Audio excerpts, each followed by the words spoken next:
मंच पर उपस्थित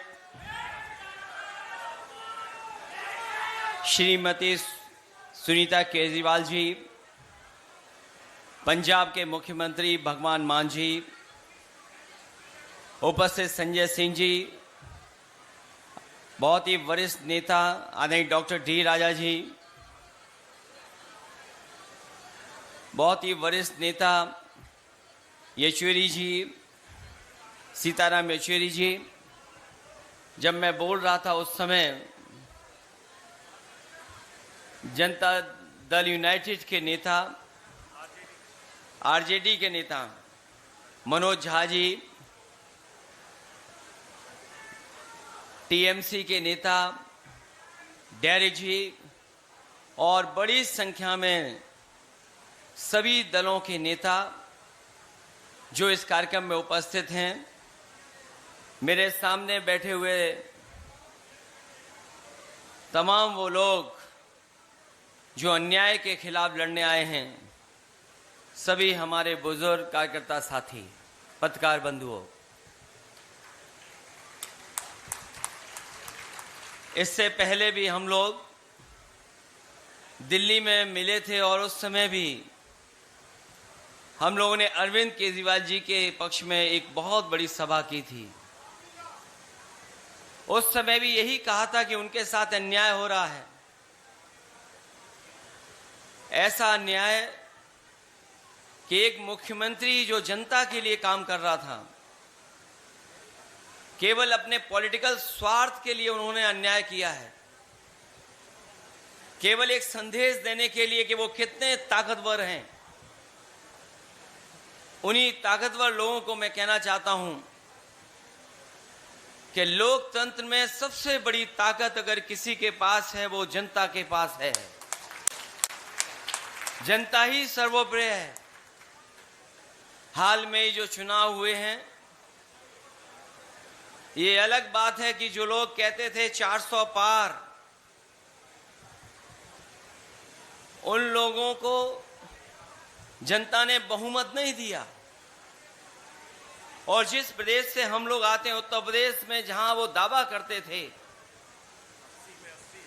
कि 80 में 80 सीटें जीत जाएंगे, लेकिन उत्तर प्रदेश की जनता का मैं धन्यवाद देता हूं, उन्होंने न केवल भारतीय जनता पार्टी को हराया है, बल्कि अपना फैसला समाजवादी पार्टी और इंडिया गठबंधन के पक्ष में देकर के उन्होंने भारतीय जनता पार्टी की बहुमत की सरकार को भी रोकने का काम किया। जहां उनके सांसद हारे हैं, वहीं देश के प्रधानमंत्री जी भी वोटों से हारे हैं। वो जीते जरूर हैं, लेकिन वोटों से वो भी हारे हैं। कहां 5 लाख के लगभग वोट से जीतने वाले थे, या वो लोग दावा कर रहे थे कि 10 लाख वोट से जीतेंगे, लेकिन प्रशासन अगर गिनती इधर उधर वाली जोड़ करके ना करता तो शायद वो भी 1.5 लाख से नीचे की जीत होती, उनकी उतनी भी जीत नहीं होती। कम से कम ये संदेश तो बीजेपी को समझना चाहिए कि जनता उनके खिलाफ है।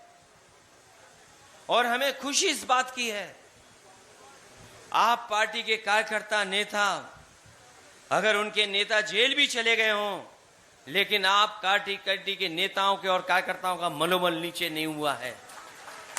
मैं उन्हें बधाई देता हूं। वो यहां हमारे साथ नहीं, अरविंद केजरीवाल जी, उनकी पत्नी मंच पर हैं, लेकिन एक एक कार्यकर्ता उनके साथ जुड़ा हुआ आज भी उनके साथ खड़ा होकर के उनके रिहाई के लिए लड़ाई लड़ रहा है। जहां ये सरकार एक मुख्यमंत्री को जेल भेज चुकी है, यहां हमारे साथी बैठे हैं, इन्होंने ऐसा अन्याय देखा है शायद लोकतंत्र में किसी ने भी अन्याय नहीं देखा होगा। और राजनीति में हो सकता है हमारी आपकी विचारधारा में हम कुछ स्वीकार करते हो, आप कुछ स्वीकार करते हो, लेकिन कभी ऐसा नहीं हुआ होगा कि पूरे के पूरे परिवार के साथ अन्याय हो जाए। केवल आदरणीय मोहम्मद आजम खान साहब को नहीं जेल भेजा, उनके परिवार के लोगों को भी, उनके तमाम सहयोगी साथियों को भी। यहां पर मुझे दिखाई दे रहा है जिन पर झूठे मुकदमे लगे हैं, कुछ दिन वो भी जेल हुआ है, लेकिन वो डरने वालों में से नहीं है। इसलिए ना आप पार्टी का कार्यकर्ता डर रहा है, ना हमारे ये समाजवादी लोग डर रहे हैं। अगर हमारा रास्ता लड़ने का ही है, संघर्ष का ही है, तो हम लोग लड़ने और संघर्ष करने का रास्ता स्वीकार करते हैं। उनके स्वास्थ्य को लेकर के अरविंद केजरीवाल जी को जो चिंता है, जहां कार्यकर्ताओं को चिंता है, उनके परिवार और उनकी पत्नी को चिंता है, उतनी ही चिंता हम सबको है कि उनका स्वास्थ्य देखते हुए और एक मुख्यमंत्री को केवल पॉलिटिकल स्कोर अपना बेहतर बनाने के लिए अन्याय हुआ है। उनके खिलाफ जितने मुकदमे हैं सब खत्म होने चाहिए, उन्हें जेल से रिहा होना चाहिए। हालांकि एक बात मैंने चुनाव से पहले कह दी थी कि कई ऐसी संस्थाएं हैं दिल्ली के पास जो पॉलिटिकल लोगों को समय समय पर परेशान करती हैं। वो संस्थाएं उन्हें न्याय नहीं देने देती हैं। मैंने हालांकि वो कहा था एक सीनियर जर्नलिस्ट से, उन्होंने अखबार में भी छाप दिया था, कई ऐसी संस्थाएं हैं जो जानबूझ करके पॉलिटिकल लोगों को बदनाम करने के लिए, उनको अपमानित करने के लिए, झूठे मुकदमे लगाने के लिए हैं। अगर जब कभी भी संस्था हम लोग सत्ता में आएंगे, ऐसी संस्थाओं को हमेशा हमेशा के लिए खत्म कर देंगे। हमारे लोकतंत्र में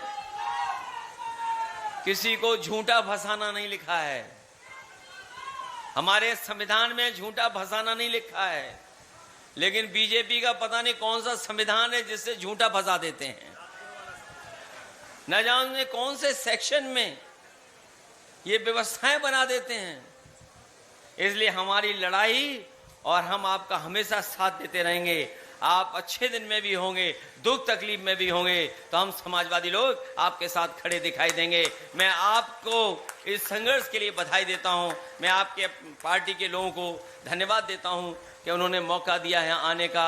मैं एक बार फिर श्रीमती सुनीता केजरीवाल जी से कहूंगा कि वो लड़ रही हैं, पत्नी होकर के भी वो लड़ रही हैं, वो अपनी जिम्मेदारी निभा रही हैं। हम उनके दुख तकलीफ में उनके साथ हैं और संघर्ष में भी उनके साथ हैं। हमें पूरा भरोसा है उनको न्याय मिलेगा। और अपने यहाँ आए हुए समाजवादियों से भी कहना चाहते हैं कि देर हो सकती, अंधेर नहीं होगी। एक दिन आप देखोगे वो भी बाहर आकर के हम लोगों के साथ बैठे होंगे। इसी आशा के साथ हमें उम्मीद है कि न्यायालय उन सभी नेताओं को न्याय देगा जिनके ऊपर झूठे मुकदमे लगे हैं, जिन्हें पॉलिटिकल साजिश के तहत फंसाया गया है। मैं इन्हीं शब्दों के साथ मान जी का और संजय जी का और आप पार्टी के सभी नेताओं का बहुत बहुत धन्यवाद और आभार प्रकट करता हूं।